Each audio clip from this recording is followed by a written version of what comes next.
Hello everyone, for today's vlog I'm going to make a channel review on how they earn on their YouTube channel. But before that, don't forget to subscribe my YouTube channel, click the notification bell for my latest upload. The aim of this video is to serve an inspiration to all small YouTuber and to all viewers. Disclaimer, all digits you see are purely estimated, and for the reference, I use Social Blade, a public website which anyone can check nor access the site. I am now here in Social Blade in a YouTube channel name of Judy Kitchens or Judy Santos. And for today's vlog, I'm going to make a channel review and I'm going to find out how much she earned on her YouTube channel. And as you can see, she only have 143 upload videos with 1.5 million something subscribers, with a total video views of 77,758,783. Country is not stated, and the channel type is people.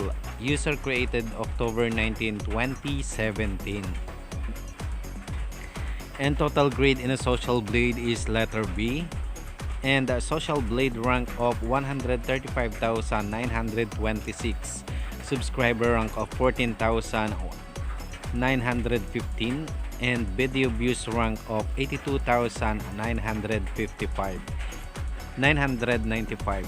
So there is no country rank as it's not stated, and people's rank of 1,620, and subscriber for the last 30 days she gained 10,000 subscribers. So mababa siya ng 50% compared to the last month. So the last month she got 20,000 subscribers. So this month she gained 10,000. So that's why it falls to 50% down. And estimated monthly earnings, so there is a minimum estimated earnings of $358 to maximum of $5,700.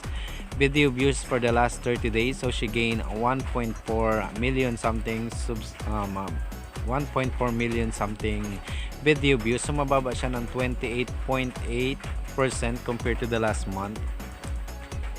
And the graph for subscribers weekly, so the graph is working good. And estimated yearly earnings, so there is a minimum of $4,300 to maximum of $68,800. So we're going to find out how much is her minimum and maximum estimated monthly earnings and yearly earnings. So for the monthly estimated earnings, so she have $358 times 50. So she got 17,900 pesos. So that is the minimum, and the maximum of $5,700 times 50. So she got 285,000 pesos.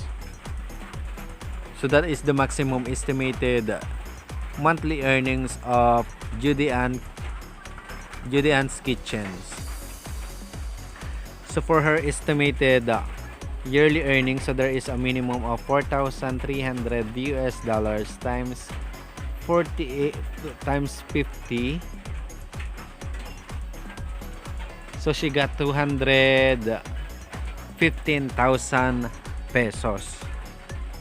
That is the minimum, and the maximum of $68,800 times 50. So she got 3,440,000 pesos. So that is the minimum and maximum estimated earnings yearly of Judy Ann's Kitchen or Judy Ann Santos.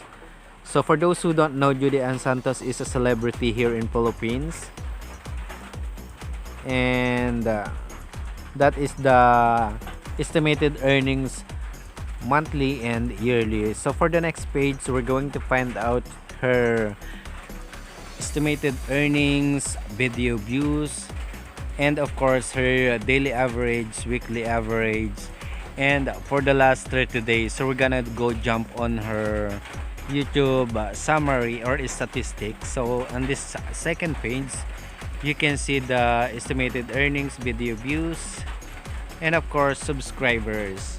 So for the estimated earnings, she got $20 to 300 something, $11 to 179, $13 to 201 US dollars. So her estimated earnings is really huge for me. And the video views, she gained thousands of views for 34,000, 32,000, 27,000, 26, so on and so forth. So she got a lot of video views for her cooking